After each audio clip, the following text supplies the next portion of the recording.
everyone, and we will send out the YouTube links to everyone in the group. So yeah, welcome to the program today, and I would like to quickly introduce Prabhuji. So we are absolutely honored and privileged to have His Grace Radha Mohan Prabhu. He is a very well-known teacher on Bhakti. Also, Prabhu is a communications officer at Bhaktivedanta Mana since 1999. Prabhu joined ISKCON around 93, and Prabhu is involved in many services, including dramas. I'm sure a lot of us here have seen dramas during Janmashtami, so Prabhu is very actively involved in that. Prabhu lives in London around Watford, and he regularly gives presentations and classes relating to Hinduism and philosophy, and not just within ISKCON, but outside of ISKCON as well, such as big companies like Transport for London and many other companies. Prabhu is also a member of the Gainesfield Bhaktivedanta Institute since 2019 and has been based in Bhaktivedanta Mana Temple for over 30 years. So I would like to request everyone to kindly unmute, and let's welcome Prabhu with the three big Haribols. Haribol! Haribol! Haribol! His Grace Radhamohan Prabhu Ki Jai. Thank you, Prabhu, and over to you. Oh, no pressure then. Oh dear, oh dear. Well, it's really nice to see everyone. It's a great. I feel honoured and humbled actually just to say a few words about my, humble little knowledge about Puranic or Vedic cosmology. And I think what's going to go on, I'm going to be using a lot of images. I'll be sharing my screen, so those who have laptops or similar will probably have a better experience than if you're watching on your smartphone, because obviously the screen is smaller. And I'm using imagery. And using a lot of imagery is something which I've often chosen to do simply because it's easier when you're describing things which are especially fifth canto material. It tends to be a bit easier. Just to let you know, my points of reference, of course, is everyone's favorite canto.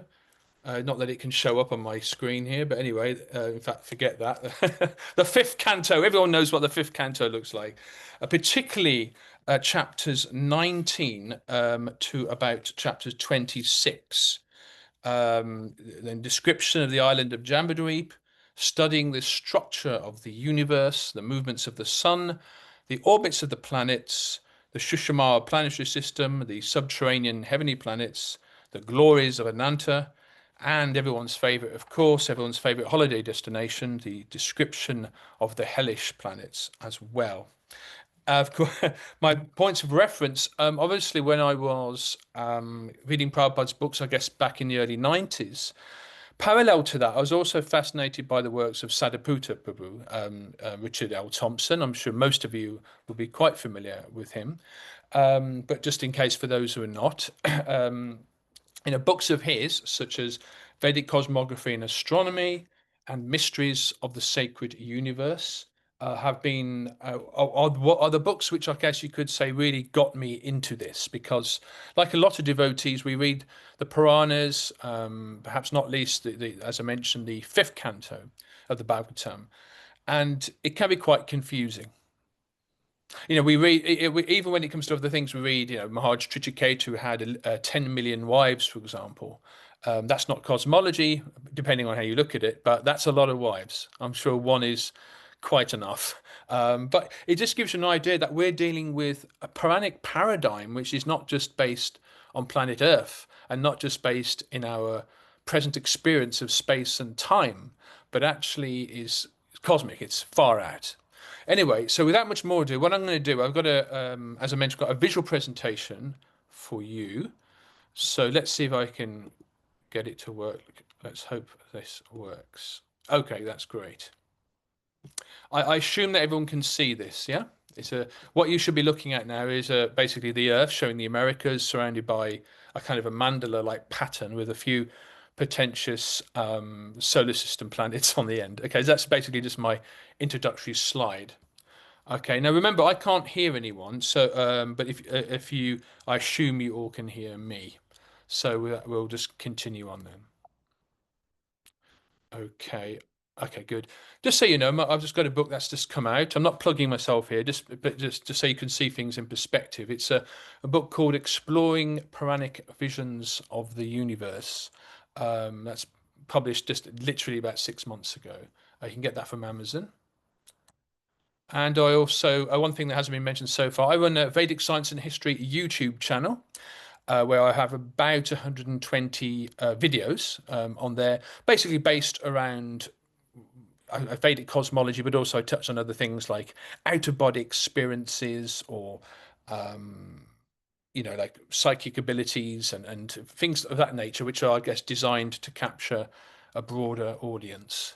So anyway, that's something to consider. Radha Mohandas, Vedic Science and History. So there we are. We start off, everyone, of course. I think there's a lot of senior devotees amongst us today, and we all recognize the front cover there of the first canto of the Srimad Bhagavatam, the biggest reality. So we have the spiritual sky full of innumerable Vaikuntha planets, and of course, as devotees of Krishna, the supreme planet is inside that hall, like that huge lotus flower contains Goloka, Vrindavan, of course, and this is a realm, Vaikuntha, without anxiety, a place of eternality, knowledge, and bliss. And that sense of being eternal, the fact that the spiritual sky has no beginning, has no end, physically or in terms of time, is something incomprehensible to us because it's simply beyond what we experience here in the material world. Of course, just kind of homing in there. Of course, going just a few just nice pictures here, just of Krishna's pastimes going on in Goloka Vrindavan. Of course, when we explore the Vaikuntha planets, of course, the rasa is a bit different, less intimacy and less personal, a bit more sense of awe and reverence towards the Vishnu and Narayan forms, especially the four-arm forms of the Lord. And most of us are familiar with this. I'm just tracing this out before we get into fifth canto material. Of course, before we get as far, protected actually by 9 tridents, it's described that in the Brahma Samhita that this lotus flower is protected by beams of light, keeping out impersonalists actually. So, of course, that's the Brahma Jyoti. The Brahma Jyoti is also spiritual in a sense, but it's without form, of course, as most of us know, without variety. And it's simply that sense there. But of course, it's emanating, just like the sunlight emanates from the globe of the sun. It's just this effulgence of the spiritual world. But it's not the destination, it's just the shine. So now entering into, I guess, the corner. In one corner of the spiritual world, we read, of course, is Mahat Tattva, which means non-truth. That's what is not. It's like I don't know how exactly it would seem from the Lord's point of view. I guess like a dirty pond at the bottom of his garden, so to speak, or whatever. But it's needed because for love, Krishna wants us to love him, and that's the basis actually of relationship. But for love to exist, it has to be voluntary. For something to be voluntary, you have to have the option of not doing it. And we, of course, Nityabadas, we decided at some point not to serve Krishna. So, at least not in a direct way, we have to serve him in an inferior way. Thus, we enter into the material world. But of course, here's one of my favorite illustrations here of Karanadaksai Vishnu lying on the causal ocean in the Mahat Tattva there. Of course, I was talking to Her Grace of Vishaka Prabhu, who's, I believe, here listening in today, so I have to be careful what I say. Just discussing about who is Mahavishnu. Is it Karanadaksai Vishnu, or can it also apply to Garbhadaksai Vishnu? And the answer is they're both great Vishnus. So it seems that that title can be used interchangeably. Also to the point where Karanadaksai Vishnu can also is associated with snakes as well on the snake bed. There's some illustrations that are quite popularly used in ISKCON. Okay, so let's get down to something here. I'm just going to have to move my own screen here. Bhagavatam 5.16.4 reads, "This material world is a transformation of the material qualities Sattvagun, Rajagun, and Tamagun. Yet no one could possibly explain it perfectly, even in a lifetime as long as that of Brahma." And then obviously the subtext is that it definitely includes Radha Mohan. No one in this material world is perfect, and an imperfect person could not describe this material universe accurately. So this is basically your Bhagavatam disclaimer. O king, I shall nevertheless try to explain to you the principal regions, such as Boloka, with their names, forms, measurements, and various symptoms. So this, of course, is spoken by Sukadeva Goswami to Maharaj Parikshit. So coming in, as Mahavishnu, or Karandaksha Vishnu rather, breathes in and out, billions of universes come out in and out of the pores of his skin. Each breath, of course, by our earthly calculation, would be just a breath, of course, to Lord Vishnu, but to on Earth, or in our plane of existence, so to speak, 311 trillion 40 billion Earth years would go by. And to make us feel even smaller, we of course will be in one of those universes, here representing the illustration. In fact, one of the smaller ones. Of course, as mentioned, Garbhadakshay Vishnu is lying there in each, is expanded and is there in each and every universe or Brahmanda, lying on the Garbhadakshay, sorry, the Garbhadaka ocean, I mean, of course, Garbha meaning womb, the womb of potential, the unborn, unmanifest nature. But of course, we know, of course, the story of Lord Brahma's lotus stem coming from the navel of Garbhadakshay Vishnu, and so on. So we'll move on. Of course, and it's related to the Govindam prayers that Lord Brahma gets the impetus to create, and there he is. So, getting now into kind of more technical stuff. So you have here, just imagine it. This is just the central part of one universe. You have half of it. It's spherical, not necessarily in a way that we would understand to be spherical, but described as spherical. Half of it, of course, filled with the Garbhadaka ocean, and then this disc-like, like a vinyl disc, as it were, just above the top, spinning around there. And of course, as you go up, you have all these different planetary systems, and the whole thing is surrounded by the various elemental layers. And it's said to be about 4 billion miles across. But the earthly layer, of course, and as you go on earth, water, fire, ether, mind, intelligence, and ego, and each one is 10 times thicker than the previous. So that actually gets to quite a decent size, actually, even in modern terms. So we're closing in a little bit there, a bit slightly out of focus here, I'm afraid, but you get the idea of the vertical dimension includes higher planetary systems, and in the center is Meru. So, fifth canto of the Bhagavatam.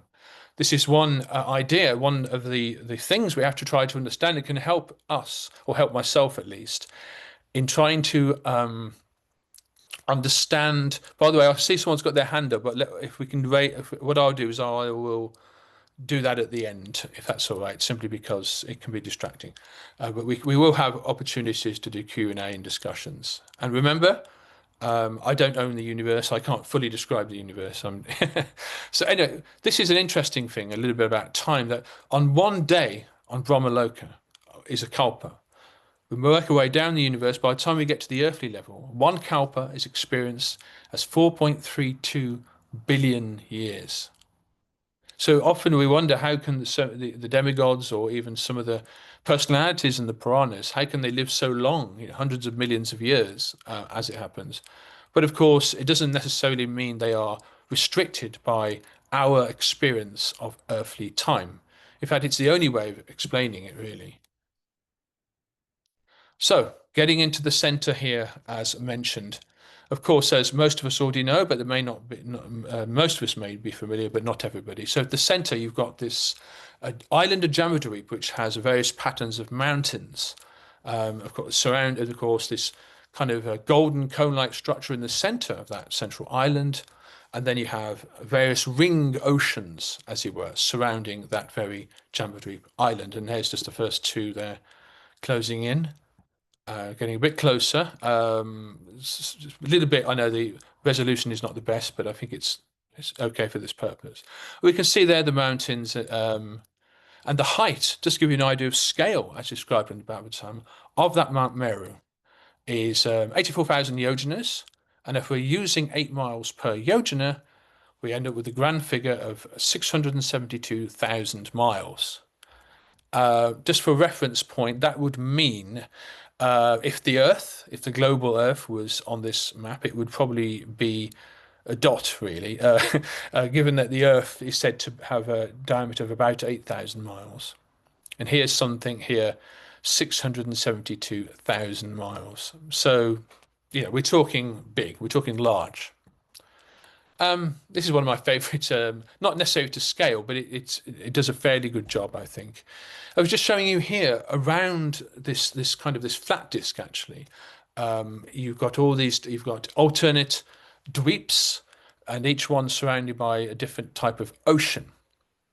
So you have Plakshadweep, Somalidweep, Kushadweep, Kronchadweep, Sakadweep, and Pushkaradweep. And of course, in between, you've got these different oceans of sugarcane juice, an ocean of liquor. I bet that'd be popular with some people. Ocean of liquid ghee, milk, churned yogurt, tasteful clear water, and so forth. And in the middle of all that is the sun, which kind of is circling around the island of Jambuddweep. So it's very, very different. It's quite challenging if we're used to traditional astronomy and so forth. This is quite different. And it does raise a lot of questions. But this is what the Babatam is telling us. Of course, on the outer rings, beyond Taste of Water, there's, I think, the inhabited lands, which is not on this map here. But you've got the Golden Lands, and on the very outskirts, the darker region as well. Alokavash, the darker region on the outskirts, until you get to the reaches that 4 billion mile diameter. Maharaj Priyavata, I was talking about some of the characters in the Puranas and how to understand them, how to comprehend them in the context of Vedic cosmology, and try to understand how it can be, as it were. So, of course, earlier in this Kalpa, when we read the Bhagavatam, we understand, of course, that a lot of it actually happened a jolly long time ago. We have to stop thinking in terms of, oh, this happened a few thousand years ago, or this happened 10,000 years ago.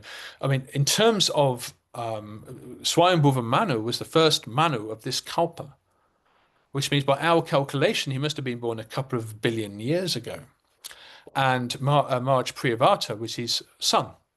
So obviously he wasn't born not long. He was, born obviously sometime during the period of Swayambhuva Manu, earlier in this Kalpa. So he was extraordinarily powerful, and also was around, obviously, a long, long time ago. So what Maharaj Priyavata did, he actually was responsible for. Actually, it said he was, with his sun-like chariot, had a chariot which resembled the sun. I guess it must have been a second sun, as it was described. So, kind of a very important role he played actually in the formation of Bhumandala, and indeed perhaps the solar system. But of course, you've got just some nice illustrations. For those who are fortunate enough to be looking at this on a laptop. So I'm just having to move my thing around here so I can see my own screen. Plakshadweep, surrounded by an ocean of sugarcane juice. Plakshadweep is said there's a huge tree surrounded by, I think it's 7 flames. And then Shamali Dweep, where there's a Somali tree, which is again a massive Somali tree, and which is the residence of Garuda, the bird carrier of Lord Vishnu. And that's and beyond that, of course, is surrounded by an ocean of liquor, as mentioned earlier. Then Kushadweep, which has surrounded by an ocean of ghee. By the demigods, by the will of Supreme Lord, it appears like the Kusha grass on that planet appears like a second form of fire, and creates. And this is what it says. So fascinating. Kronchadweep is supposed to be surrounded by an ocean of milk there.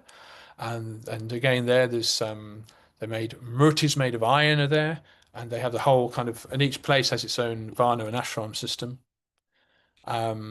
Connected with Kronchadweep is Kartikeya, who was said to have killed the demons and so forth, and so there's a whole story there. But of course the Bhagavatam doesn't go into the details of these particular leaders, but it basically connects some of those leaders with some of these places in Bhumandala. Sakadweep, surrounded by an ocean of yogurt. The Sakatik tree there with a delightful fragrance. They're all kind of like heavenly, really, in comparison, I think, with what we're used to. Push Karadreep, a pushpa, of course, flower. This is apparently a good way. It doesn't say it's the where Lord Brahma resides, but it's where Lord Brahma is worshipped, I believe, or he has access, a special type of access to this place where there's a massive lotus flower belonging to Lord Brahma and associated or surrounded by an ocean of clear, sweet water there.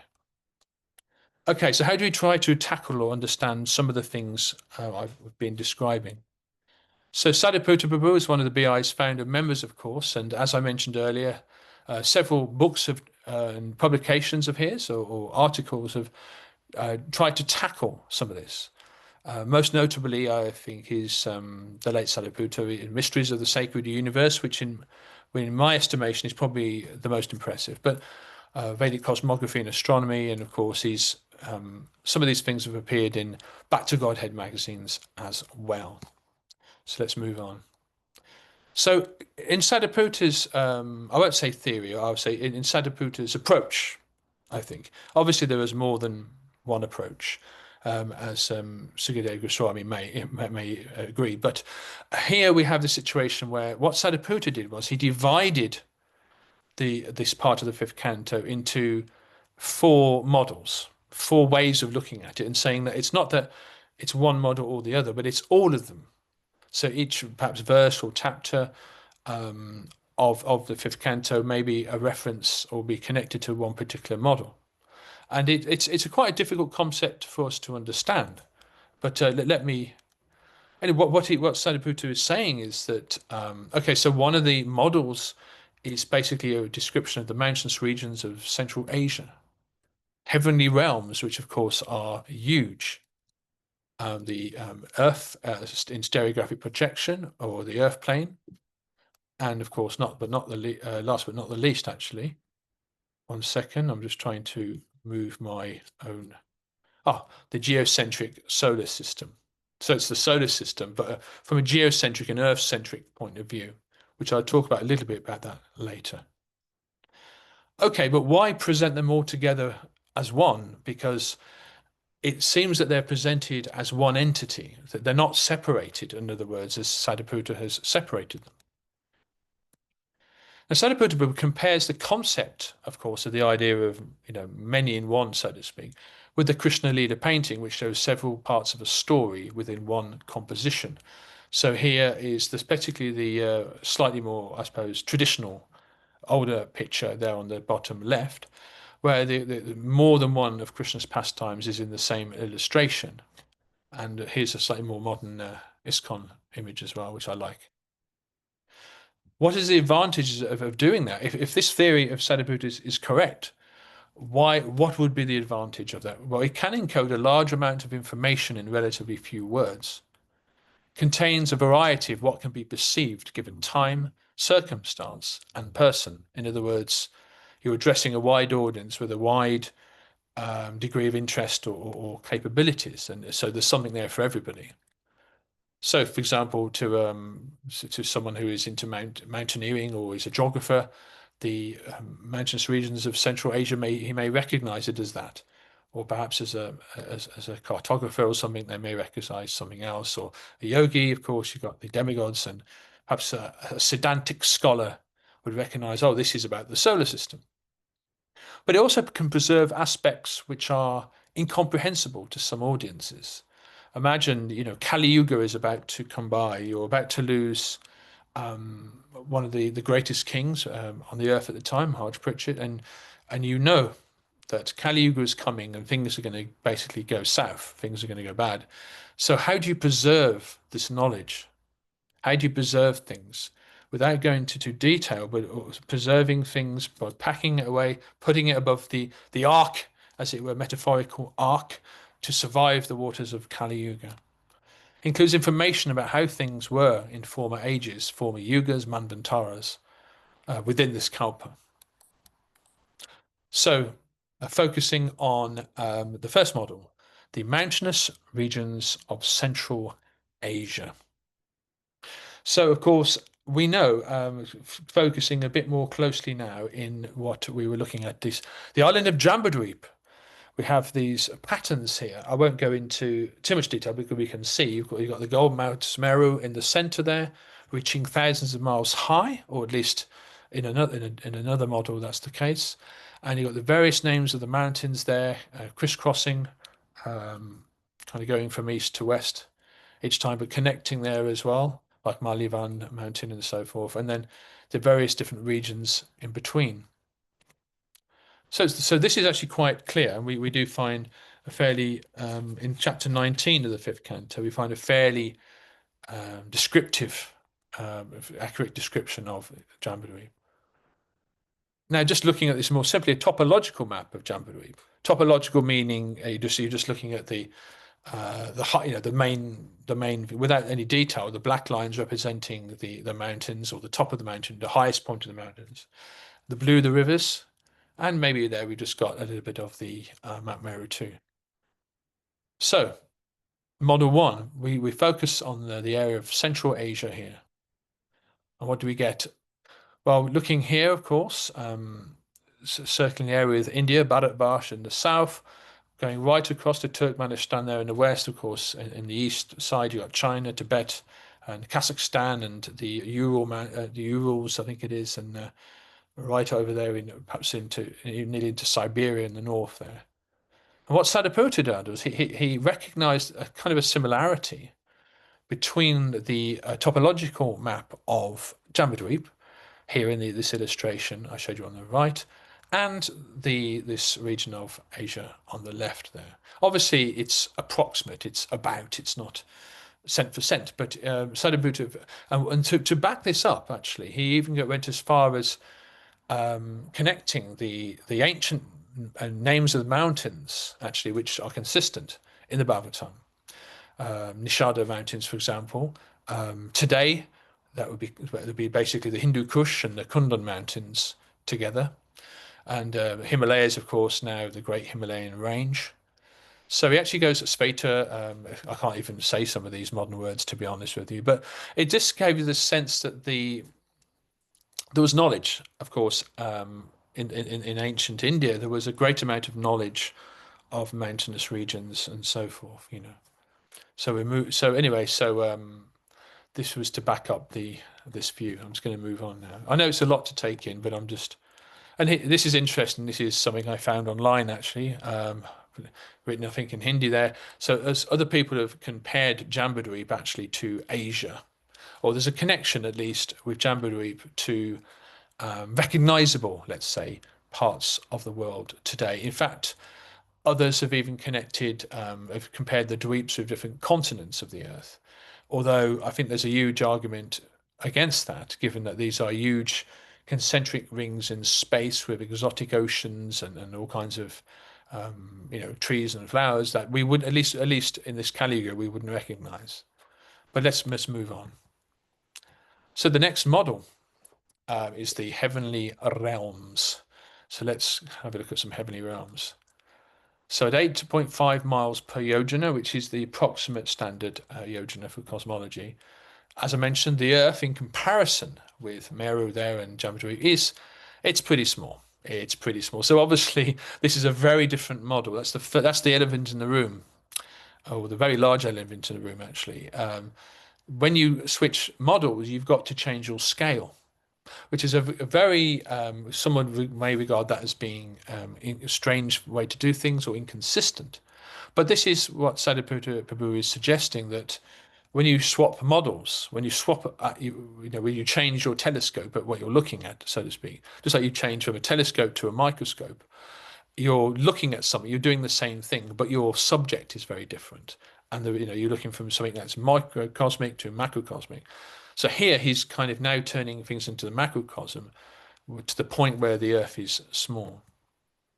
And at this point, when we start to read about some of the the prayers by the kind of the celestial residents of realms of Jambudweep, and of course the gods and so forth that are connected with that, we get a kind of almost like a different type of map of a spiritual map, if you like, of spiritual personalities, prayers of the Jambudreep Vasis. Instead of the geographical mountains, we have something more like this.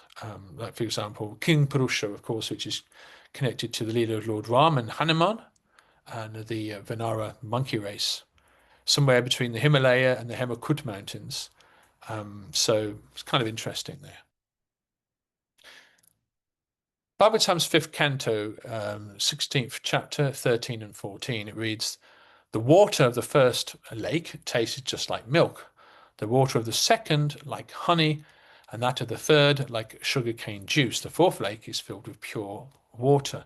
So this appears to be reminiscent to what we were reading about the different substances or different types of oceans of Bhumandala. So this is also repeated in the 16th chapter.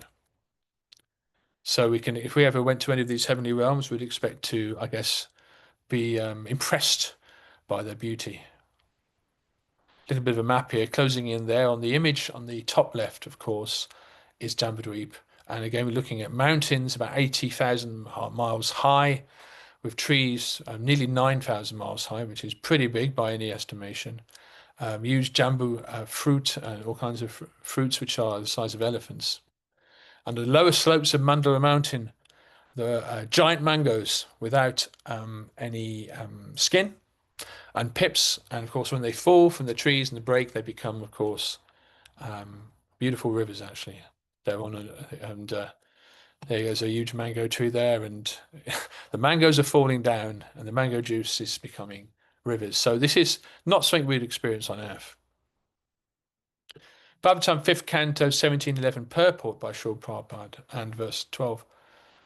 Among the 9 varshas of Jambudweep, the tract of land known as Bharatvarsh is understood to be the field of fruitive activities. In other 8 varshas, or regions, after returning from the heavenly planets, they enjoy the remaining results of their pious activities. In these eight varshas, human beings are almost like demigods. So in other words, these are, it seems to me, therefore, Bharatvarsh can sometimes, of course, mean India, which would be the case in the topological map of India being in the south of the Himalayas. But here we're dealing with something a lot more esoteric and spiritual, I think, in the sense that the most of Jambudweep is occupied by let's see, beings, souls, jivas returning from the heavenly planets, and they enjoy the remaining results of their pious activities before perhaps becoming humans again. So again, there's a kind of a karmic connection with the earth, but it's also not necessarily physically limited to the earth. And I mentioned there's Bharatvarsh in the back.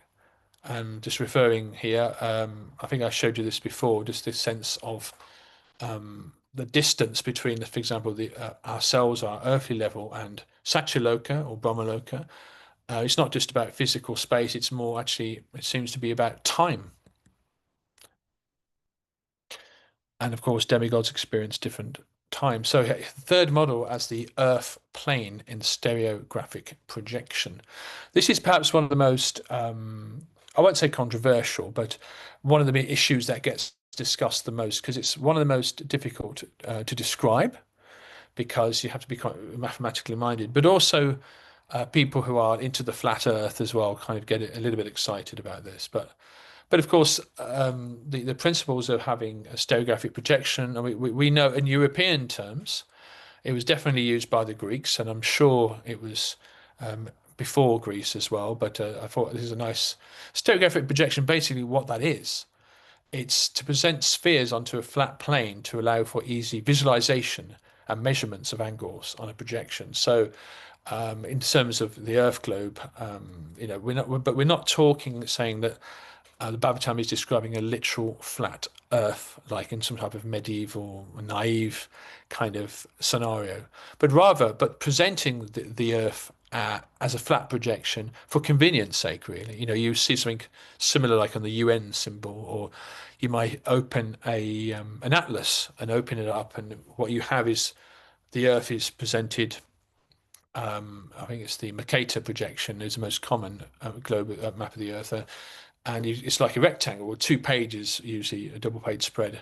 But the Earth is not a rectangle, and the Mercator projection is also so inaccurate because it makes, for example, countries near the poles look a lot larger than they actually are physically. Like Greenland, it looks massive, almost like the size of Africa, but actually it's not quite that big. So there are faults or challenges when trying to translate or map a globe onto anything which is two-dimensional. But in terms of the relative sizes, it's relatively well kept in a stereographic projection when compared to the Mercator. Anyway, here's our friend, the Earth. And of course, we understand that that yellow line across the Earth is the ecliptic plane, which of course is basically the hottest annual path of the Sun, which is not quite the same as the equatorial plane or the equator, because it's understood that the Earth is tipped at about 23 degrees relative to the Sun. And that gives us our seasons. So, of course, that's not speculative. This is a pretty well understood thing. And without that tip, we wouldn't get the seasons throughout the year.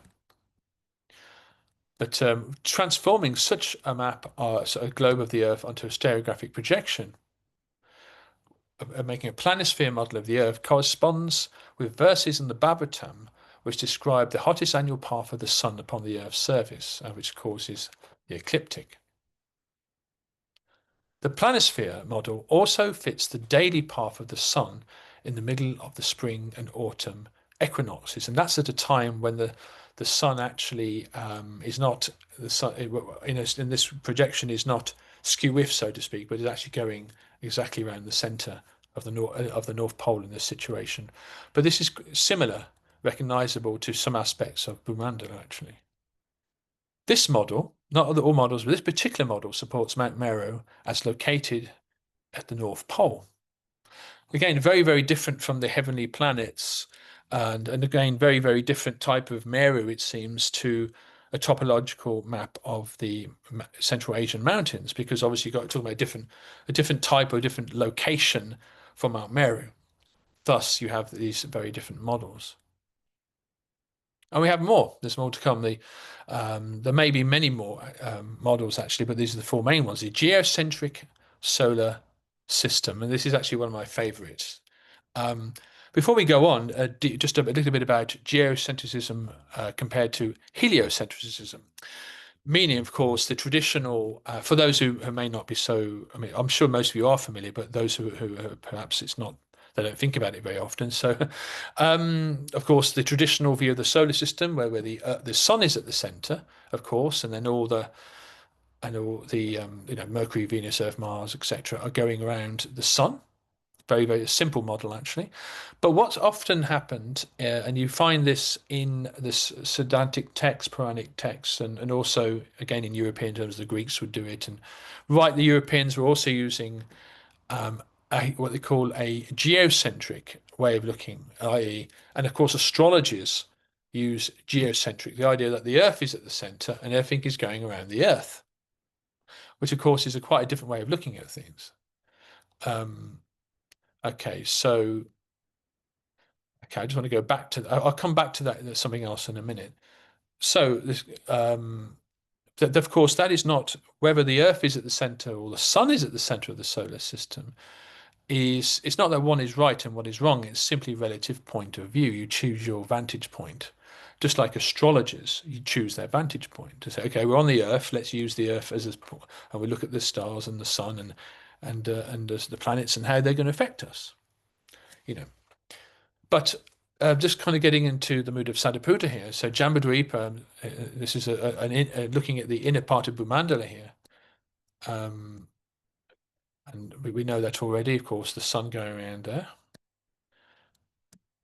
And and there is one of the models, of course, expresses that Bhumandala is comparable to that of the solar system, very much in terms of scale. Remember, we were talking about Bhumandala being 4 billion miles across. That would take us up to actually up to the orbit of Uranus, actually, and just before that Saturn. So this comparison, the scale comparison, seems to be too much of a coincidence to ignore. There's something in it, you see. But anyway, we're moving on. The only difference, of course, being the traditional, the older way was geocentric.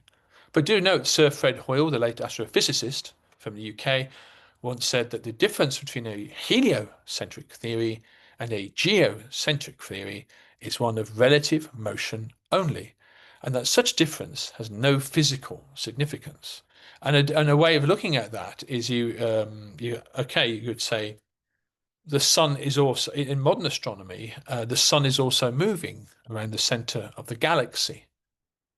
So, what kind of movement would the Earth be making in that case? If everything's going around the sun and the sun itself is moving around the center of the galaxy, and then they would say, well, the galaxy itself is moving, really, really quickly from the central point of perhaps a theoretical Big Bang. It's pretty messy actually. So using the Earth as a central vantage point, perhaps from a karmic center of the universe, and even perhaps is not incorrect. It's just a different way of looking at things.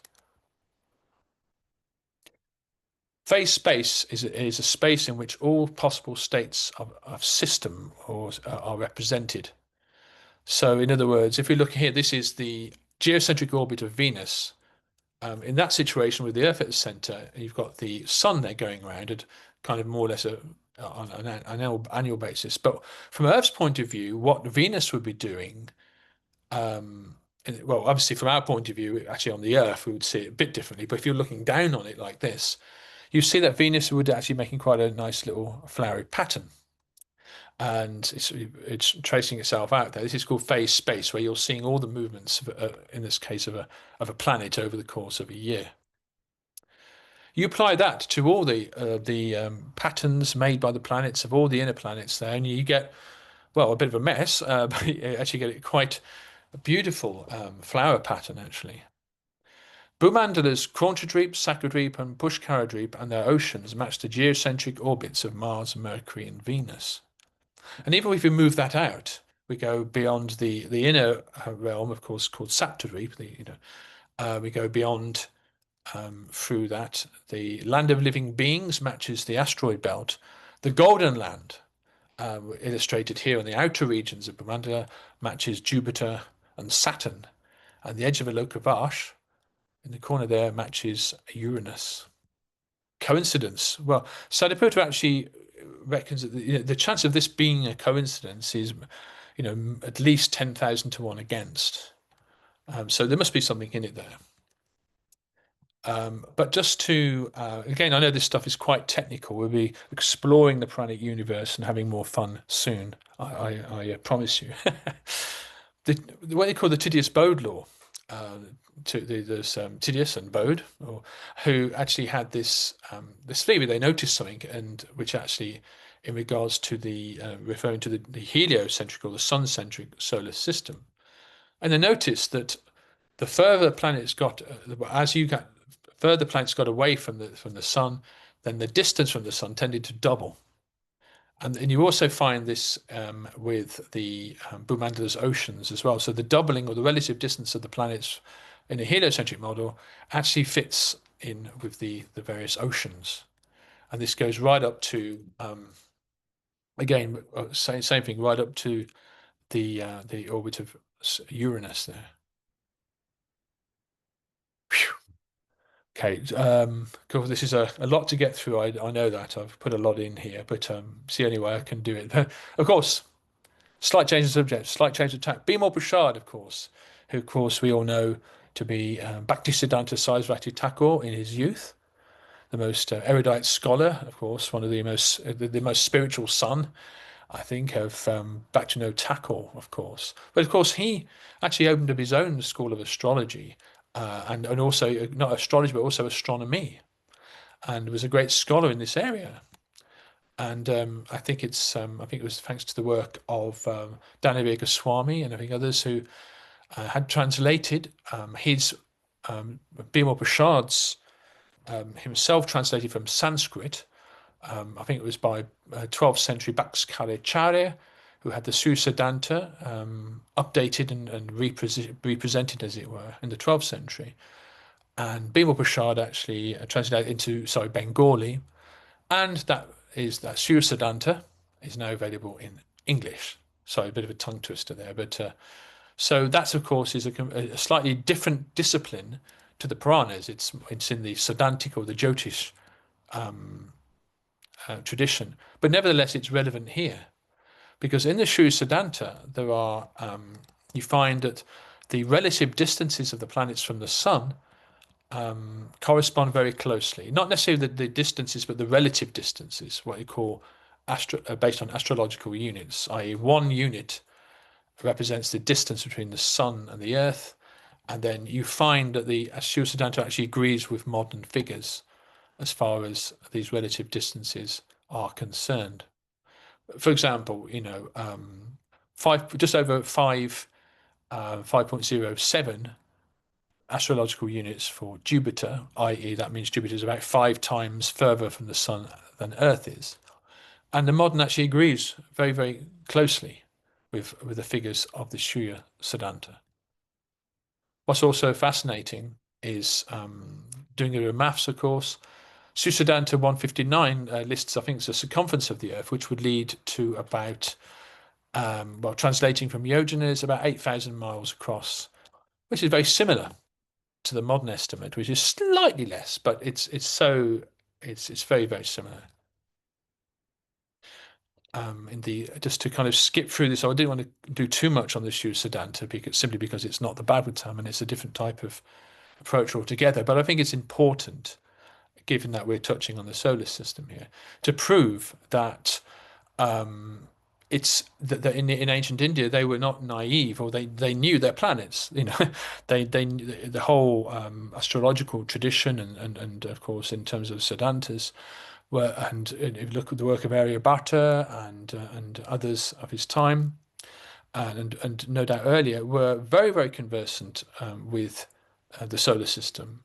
So it's not an unreasonable claim to suggest the solar system is also referred to in the Srimad Bhagavatam. Anyway, there's this, I won't get into too much detail here, but there's a certain quote in the 7th chapter of the Surya Siddhanta, obviously converting to Diogenes, where you can actually end up through trigonometry comparing the diameters of the planets in the Surya Siddhanta when compared with modern. And just like AI, or you have this similar things, and certainly in terms of Mars, Saturn, and Mercury. Jupiter and Venus are a bit different, but that's for another subject. Of course, as we all know, the grandfather of ISKCON, Bhaktisiddhanta Sarasvati Thakur, he took sannyas in 1918, shortly after his father, and of course Gaur Das Babaji had passed by then.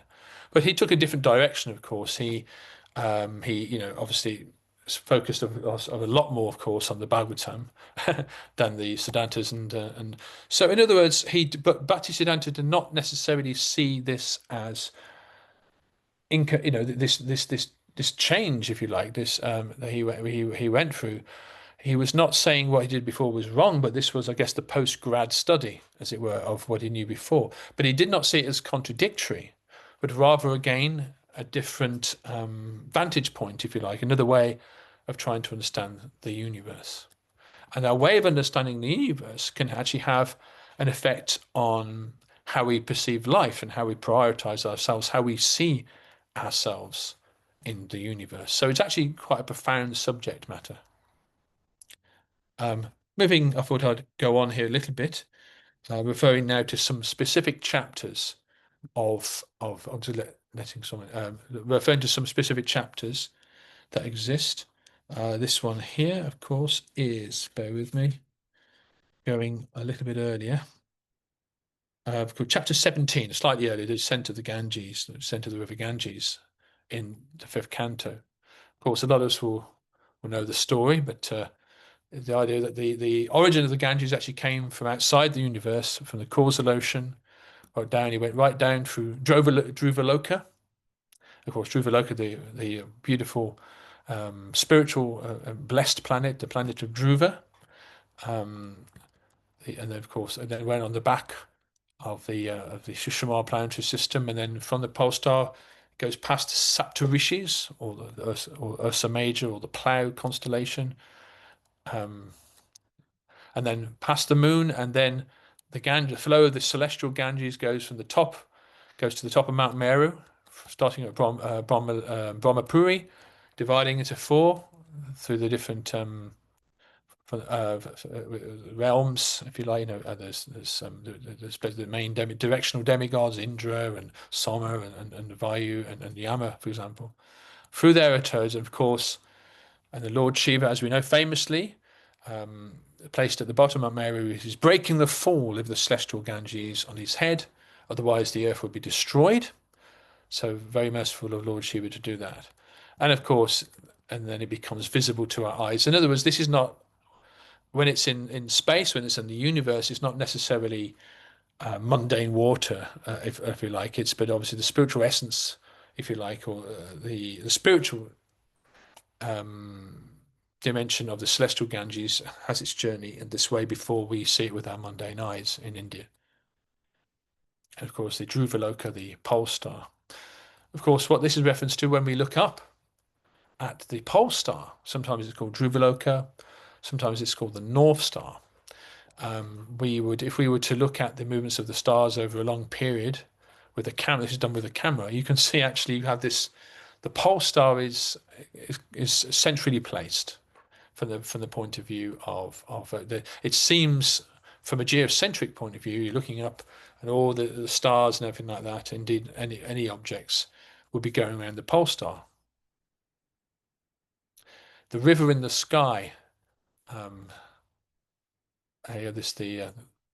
they say this river in the sky, the celestial Shishimura planetary system, has often been identified as being an arm of the Milky Way galaxy in modern terms. There's some nice images there.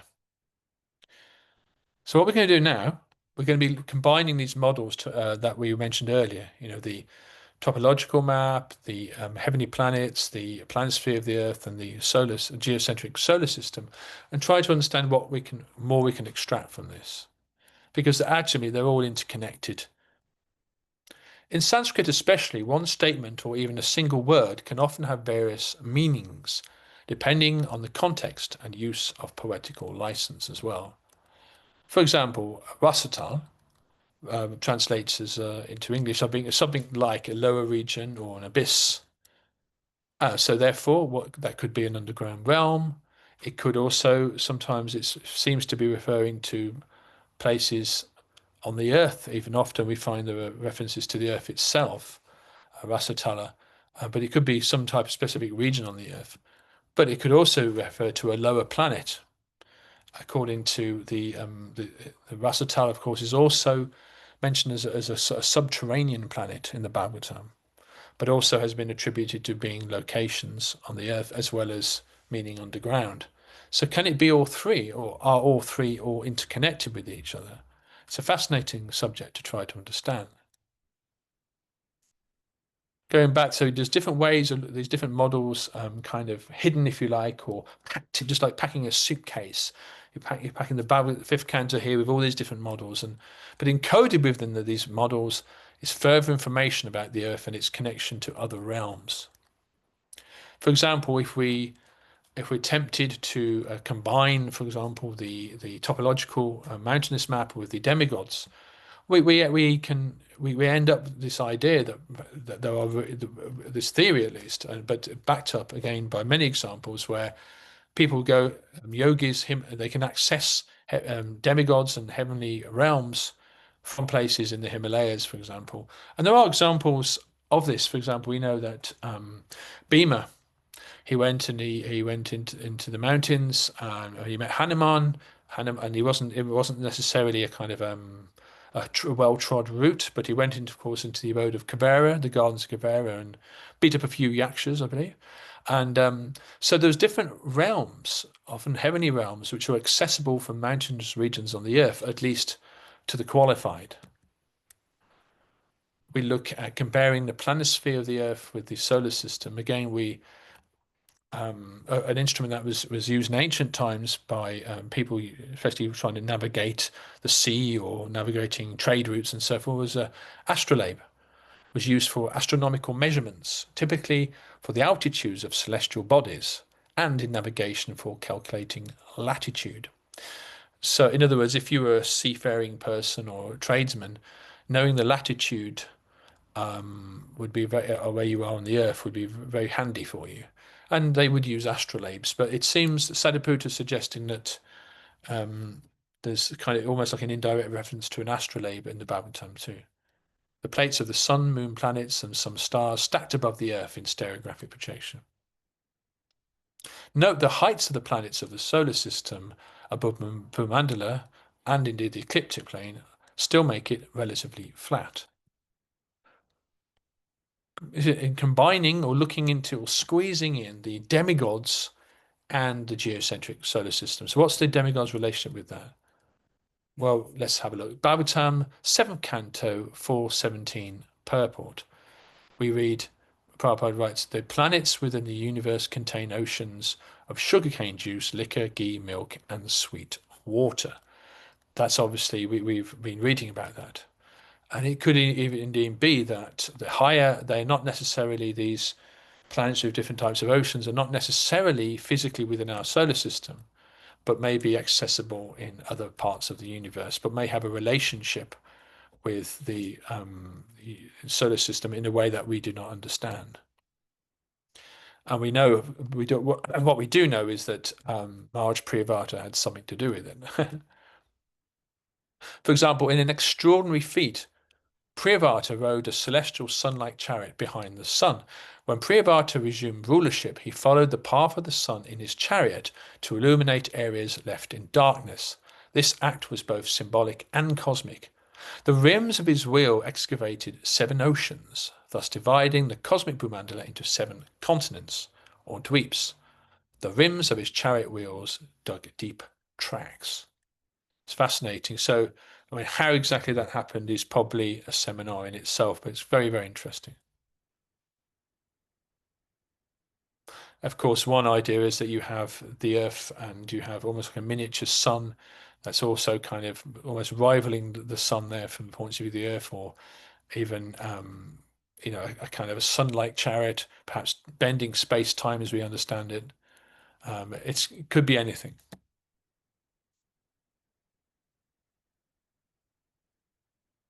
I'm just moving on here. We're comparing, linking the solar system with the topological mountainous map now. Now, the English definition of mountain is, in the Oxford Dictionary, we find it means a natural elevation of the Earth's surface, rising to a summit and attaining a great altitude. That's what a mountain is. Or it can also mean, because in any dictionary they give you of course they give you alternative meanings. It can also mean a large mass of something resembling this, as in shape or size. Oh, a mountain of halva on my plate, or it was used in a metaphorical sense. And it also could just mean a huge amount, a mountain of money, a mountain of devotion, or a physical mountain. So mountain is there, but does it always have to be as in a mountain you could climb, or there are different types of mountains? Now, the Bhagavatam actually uses the word achala, which gets translated to mountain, which can also mean steady, immovable, motionless, fixed, or permanent. So it's mountain-like. Whereas, for example, Parvat, a Sanskrit for Parvat, is nearly always a mountain or mountain range in a physical sense. But actually, achal is something which tends to be a bit more general, having mountain-like qualities. So when we look at, for example, in the solar system region, we have a look, looking across the Golden Lands, we find that one of the outer rings is called Loka Loka Mountain. Loka Loka Mountain. But is it necessarily a huge physical mountain in space as we would understand? Or is it representing some type of barrier or something that is motionless and so forth, large and motionless? Loka Loka Mountain represents a kind of barrier, possibly because the naked eye from Earth cannot see any planets or grahas beyond any further than Saturn. And even if we look at the mountain, the boundary of Manasotara, which is also a feature of Purandana, along that mountain or this boundary, demigods maintain order daily and annually within this protective boundary for the Earth's benefit. So they're protecting the Earth and also in the 4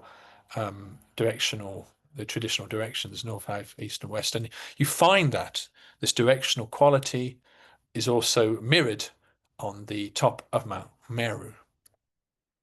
And interestingly enough, of course, in the realm of when people are doing fire yagas and they're offering, say, rice, for example, and in the various cardinal directions, they're also honoring the various demigods in the connection with Brahma being symbolic in the center, and then of course north, south, east, west, you've got the various demigods, which are also acknowledged, and you'll find that's a feature of heaven, of course.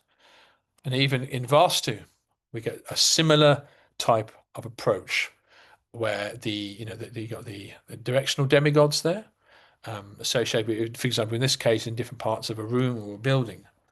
So it's very profound, multi meanings here. It seems to be going back to our Brahmandala universe. Well, 7 o'clock, so we're doing okay. I love this picture here. When I first saw this picture here, this yogi and his soul or whatever is going off there to the moon through obviously dint of his yogic powers. I remember looking at this, and I think it's on Easy Journey to Other Planets on the cover, and I think it was one of the first of Prabhupada's books that I bought, and it fascinated me but terrified me as well, because at the time I was like a 22-year-old student, and I was thinking that the austerities are just too much. I didn't fancy the idea of being eaten by worms or having a rib cage quite that to be quite that thin. Of course, my lack of that type of qualification remains just as relevant. But anyhow, what it means to say is that when you're looking at vertical, or when you're looking at, for example, ways that human beings or yogis and so forth, or demigods would access different parts of the Puranic universe, it was through it wasn't through mundane space rockets or physical Sputniks and so forth, or satellite fives, or anything of that mundane nature. But actually, it was through traveling through space and also through time, for that matter, and was done through the subtle body. And we go above the earth, and we get to the realm of the rakshasas and ghosts and kind of people you don't really want to meet, really. But you go further up, above the plane of Brahmandala. Bhuvaloka, the earth level, but then Bhavaloka, which means above the earth, and Swagaloka, the heavenly realms, Mahaloka, Janaloka, Tapaloka, and at the top, of course, once again, is our friend Brahma in Brahmaloka there. But it's not physical. It's not a purely physical distance, sort of, as we would understand. Gandharva Loka, of course, kind of what they call them Upadevas, which means they are not fully demigods, but they're superior to human beings. And the realm of Swargalok, of course, King of Heaven. This is what AI told me Lord Indra's palace looks like, by the way. Some of these pictures are a little bit AI, by the way. This is obviously this kind of picture there. You go higher up into Mahaloka, and the realm of the Kamaras here, Tapaloka or Janaloka. Beautiful heavenly planets there as you get nearer to the top of the universe, until you get to perhaps Brahmaloka, of course, where the beauty and the standard of living is absolutely heavenly. But we also know, don't we, that the Bhagavatam takes no punches. It's not all about heavenly planets, because there's another direction which is down, down, down, down. At least karmically down or spiritually down, as opposed to just physically beneath the earth necessarily. So the subterranean heavenly realms, or the subterranean realms, are listed in the Bhagavatam, and they're summarized. They're a little bit about those places. And surprisingly, actually, quite some of them are very nice places, actually, from a material point of view. But it's described to be inhabited by beings who are less pious, atheistic, may have solved maybe more scientifically advanced, or even more cultured than we may be on the earth. But nevertheless, when it comes to religion or prayers, they are basically inferior to us from that point of view. So let's explore this part of the universe. Atal, of course, is a place where people get bewildered by very beautiful women and so forth. They drink intoxicating liquor, and they're completely distracted, of course, by their material strength and attributes. Vital, going down, of course, down in qualification. There's a lot of beautiful palaces and gold, Lord Shiva's gold, where they're wearing that. So again, a high standard of living. Sutala, which is the contemporary realm of Bali, the place where he was banished to after he awarded the 3 steps of land, or the universe actually, to Vamanadev. But his subterranean realm would be a beautiful place, even if Bali is, he was a pious asura, as it were, but asura nevertheless. But from a material point of view, it would have been a great place to visit. Talatal, the abode of Mayadanova, so goodness knows what we might experience on that planet. And probably a lot of architectural marvels. Mahatal, place of a great multi-headed snake. So this is where it starts to get, the kind of place you probably don't want to go on vacation. This, this is the kind of place you're going to feel intimidated by. And yeah, Rasatal, a dark place, enemies of the demigods, and Patal, the land of the Nagas, the snake-like people. So again, kind of, they're heartless and cruel. So again, the Patala Loka is listed as one of the lowest categories of the subterranean realms. Before we get to the hellish planets, which is kind of quite a shocking area, really, but we're going to do something a little bit more, go to slightly more optimistic, slightly more spiritual level, of course, which is chapter 25, the glories of Lord Ananta. Of course, a nice little picture here of Lord Anantadev there. He's just at the bottom of the ocean. Now, Lord Nanta is worshipped by Lord Shiva, the deity of Tamagun, or darkness. Therefore, he's sometimes called Tamasi. Also, he's recognized. He's a spiritual form, of course, is Lord Balaram. So it's actually a form of Balaram. The incarnation of the Supreme Personality of Godhead, known as Shesha or Ananta, has unlimited strength, fame, wealth, knowledge, beauty, and renunciation. Ananta's strength is so great that innumerable universes rest on his hoods. All the universes resting on his hoods feel no heavier to him than mustard seeds. So I guess that makes it pretty powerful. From his forehead, Ananta's forehead, he transmits to Lord Shiva the power to destroy this material world. Because Lord Shankarshan, is an expansion of the Lord, many offer him prayers. Ananta, Shesh, or Shankarshan is the same thing. The entire material energy is working according to the plans of Anantadev. Therefore, we should regard him as the root cause of the material creation. Therefore, he's, of course, supporting the universe. Ananta actually means infinite or endless. Therefore, it refers to the concept of infinity. Shesh means serpent, or which symbolizes time. So, in a sense, although time is regarded as being temporary, anything that has a beginning, middle, and end is temporary, but nevertheless, the concept of having time being part of creation itself, the existence of time is an eternal principle, because there's always conditioned souls.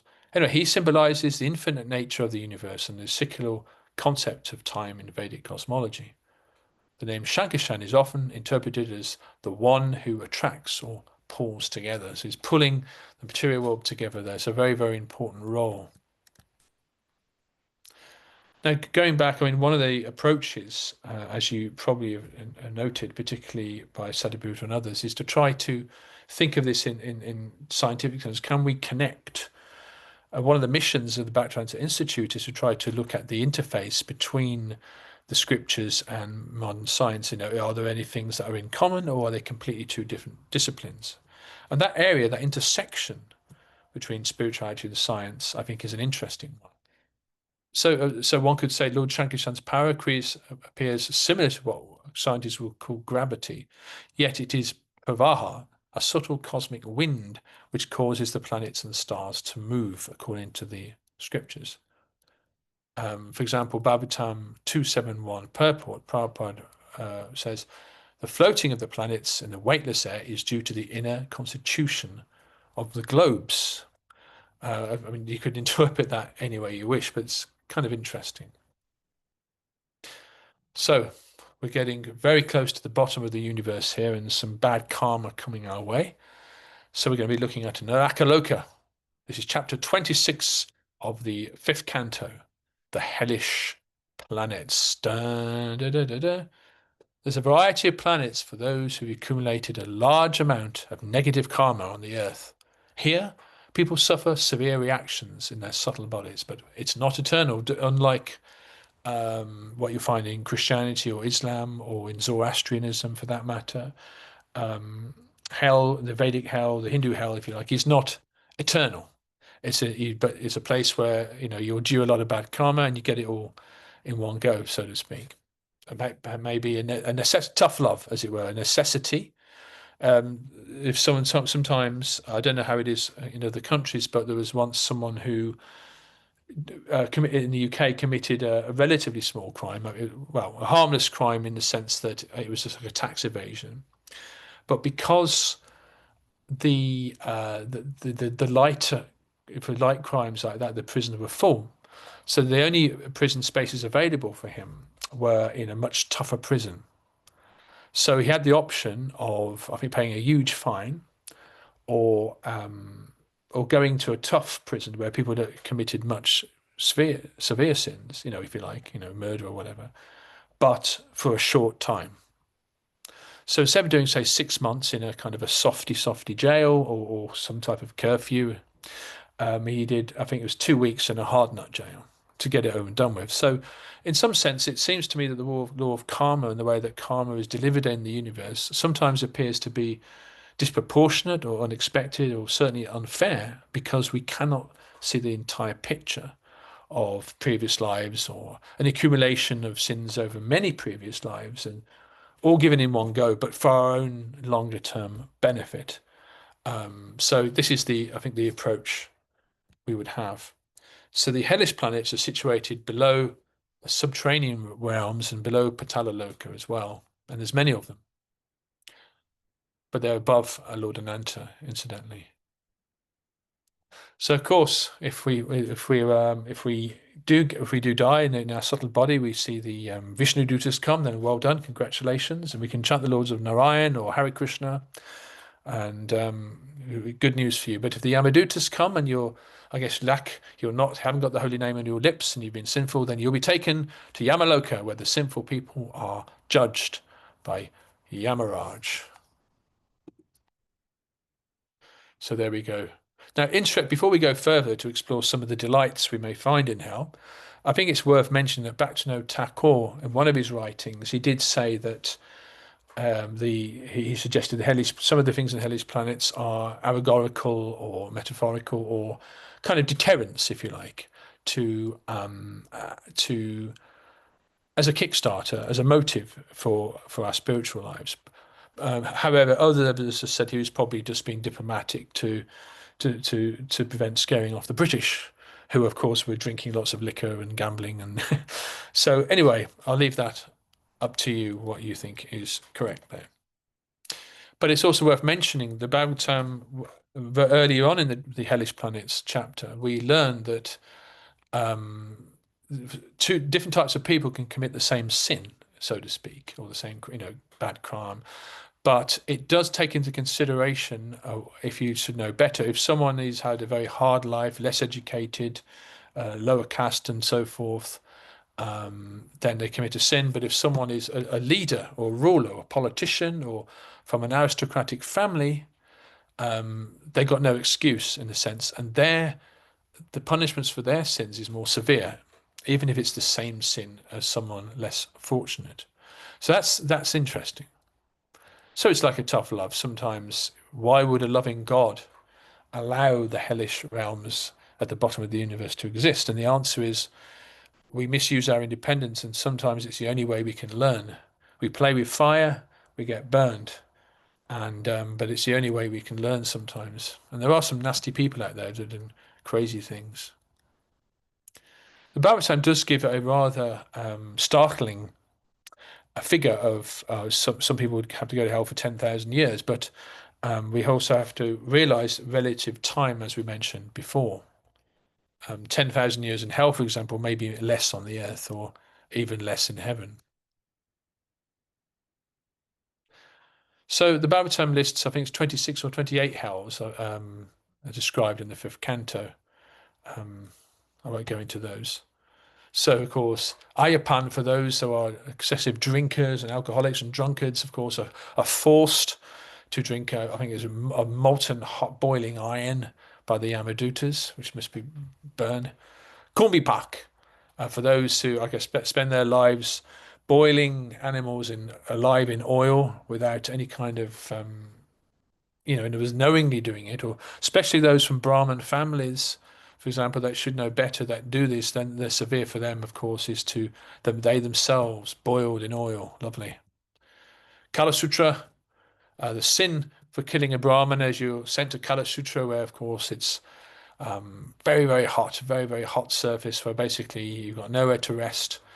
You're just dancing around and basically being in a lot of pain. It's a hot iron copper planet. Krimi Bojan is a very severe. If someone, after receiving some food, you don't divide it among your guests, old men and children, but you simply enjoy eating it yourself in front of those people. I guess you could also refer to traveling sannyasis or brahmanas that have come to your house, but you just basically teasing them by eating in front of them. Then that, especially from the perspective of a Chintabedeva Baba, the Indian culture of respecting your guests, you don't follow that, then you're going to become a worm in Krimi Bojan and be eaten yourself. So it's lovely. The Vaitarani River, where you're forced to, in blood, stool and urine and bone and other obnoxious substances, thrown in a lake like that. An aristocratic or high-ranking person who does not act accordingly is put there. That's bad karma for you. And also, just to mention, this is actually a Chinese, quite an old Chinese image of something very similar. This is obviously getting some bad karma there by the Yamadutas. So, in other words, Naraka, you'll find a similar concept in Buddhism, Hinduism, obviously. You find that also in Chinese culture, Thailand, as well, Balinese culture, Naraka, Jainism as well. Moving on in our intrepid tour, Rorav, sent there for committing violence against other living entities. The animals he's killed take birth as creatures called Rurus and cause great suffering for him.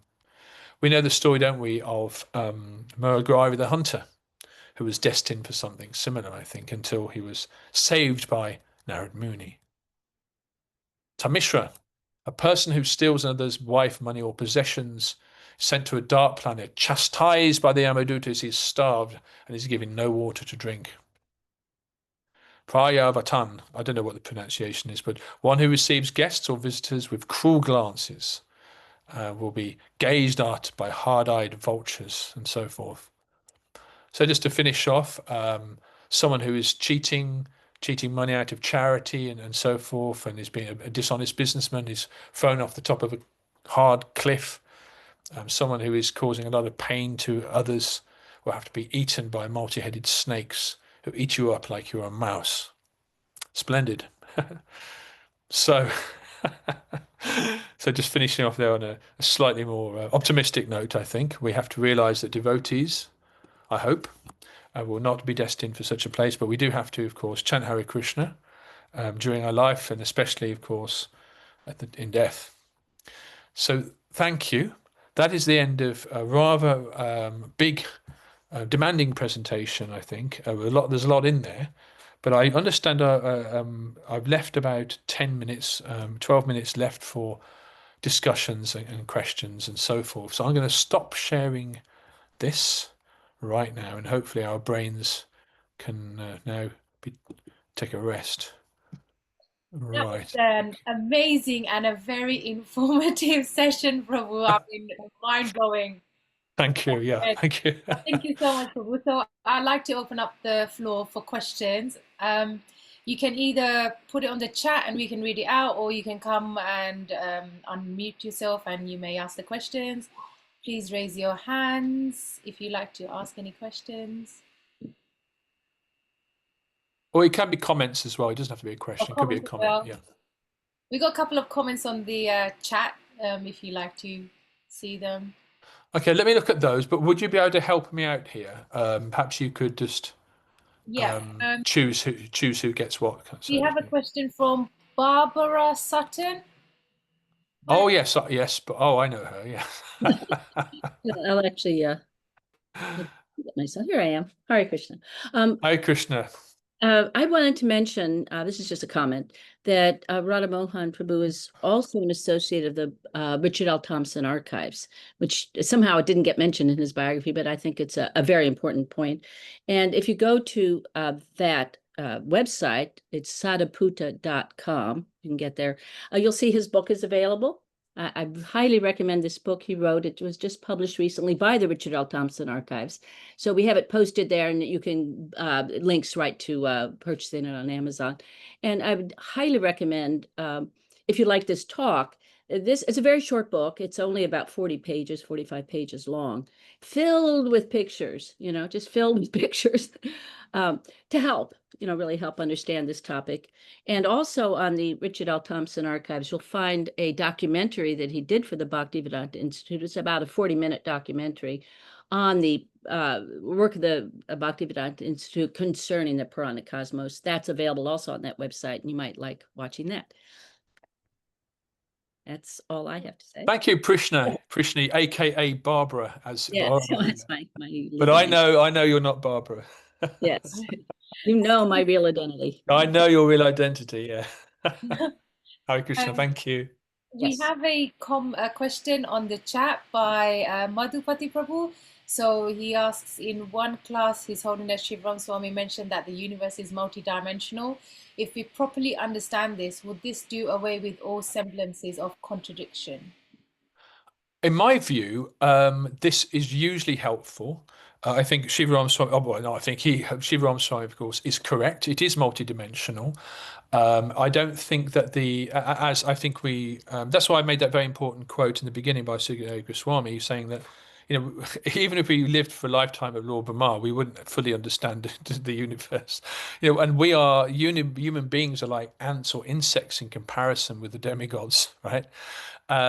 So it is we call it multidimensional. Some people might say, well, multidimensional, it sounds like something from a Star Trek movie, warp factor 9. It's not very specific in a sense, but it's a very effective way of just saying to people it's not within the understood laws of physics as we understand it. The way we see the universe is ultimately based on our five senses, which is what we use in our everyday life. What we hear, what we see, and telescopes, and indeed satellites and probes we send to Mars and the moon and so forth, are simply extensions of those senses.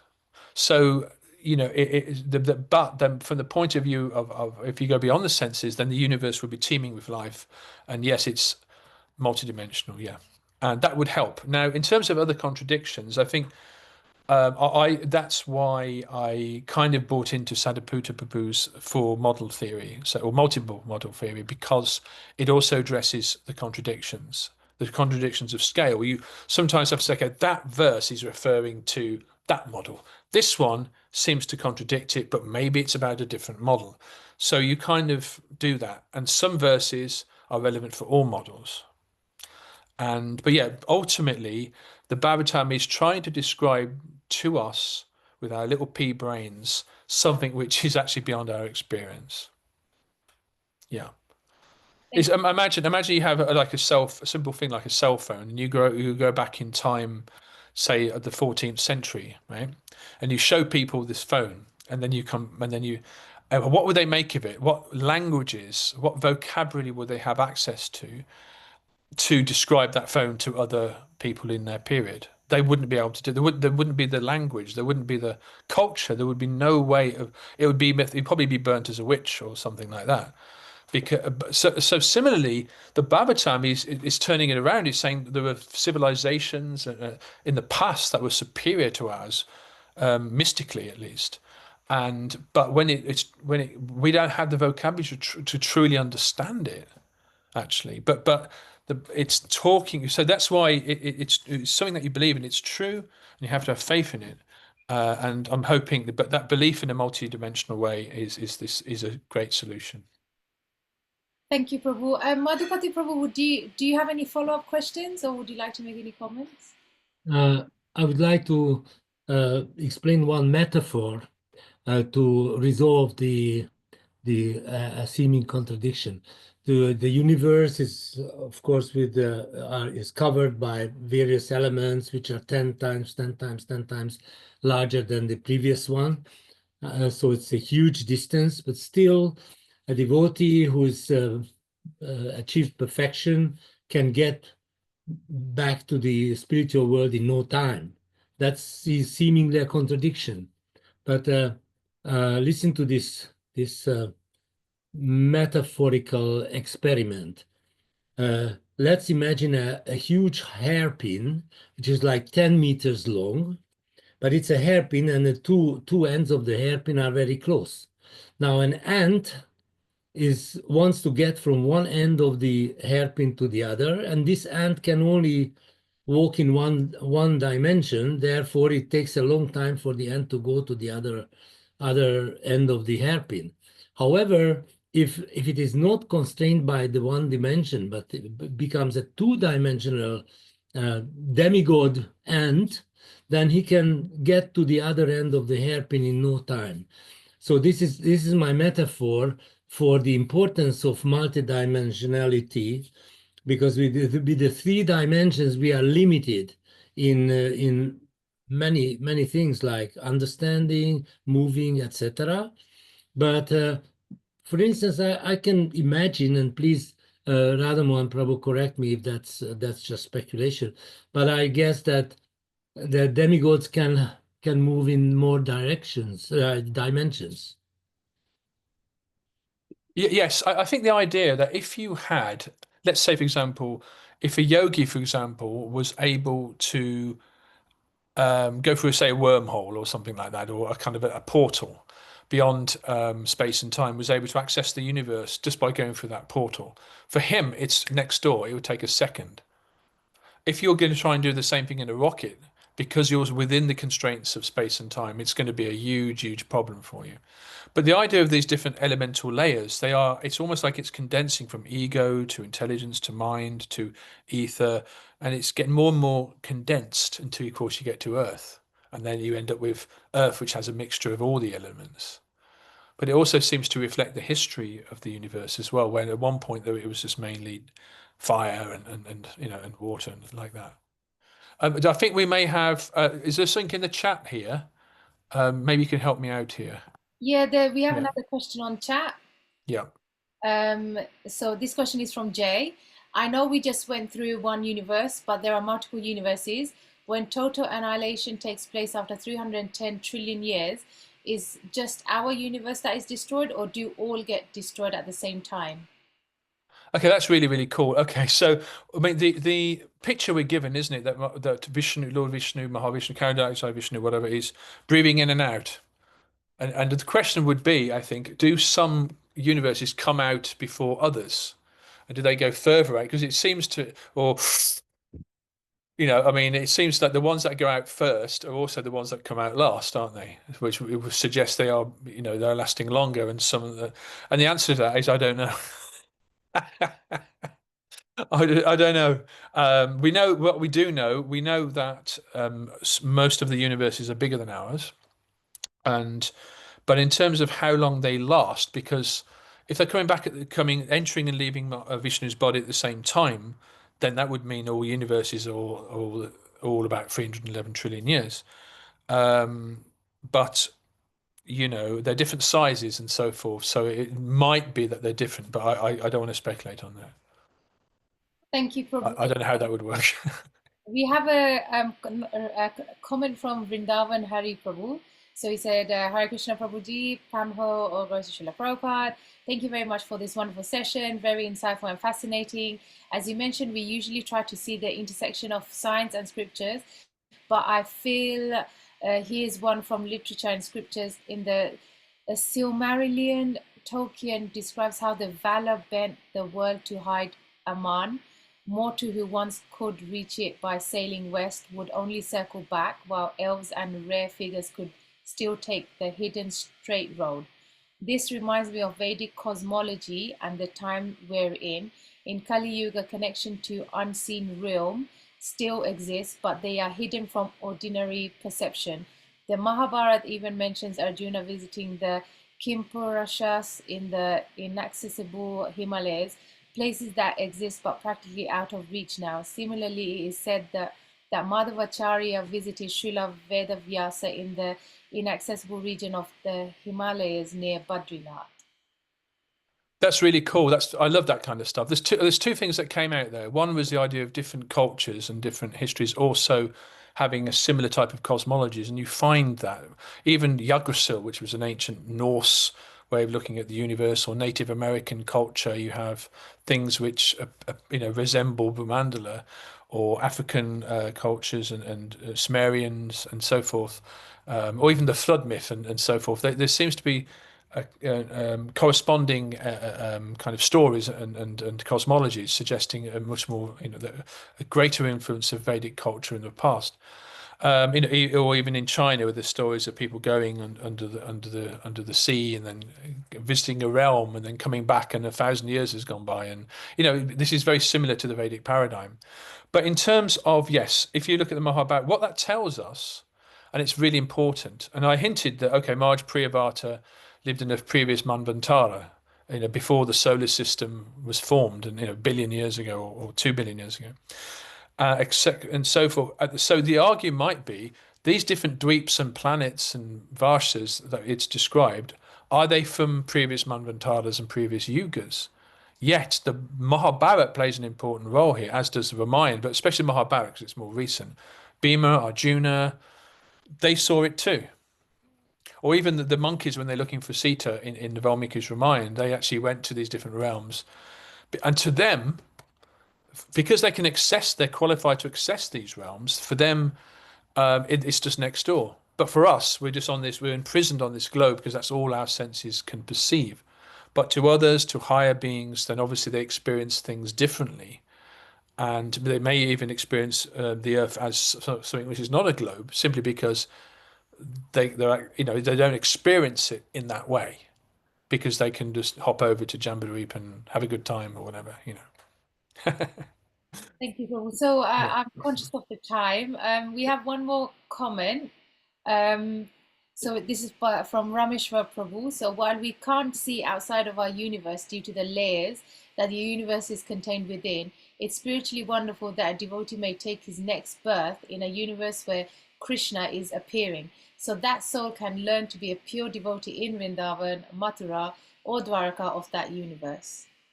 That's really cool, and a very nice, optimistic way, I think, to finish as well, because we don't want to finish on the hellish planets as I did.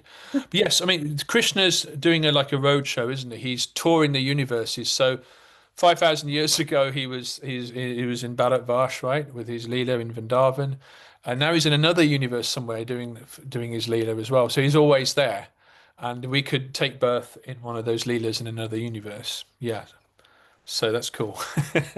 Thank you so much. I have to make a move, yeah. We'll end the program today, and thank you so much. Ananta Koti Vaishnavrinda ki jai. Jai, Hare Krishna. Prabhupada ki jai. Jai, Hare Bol.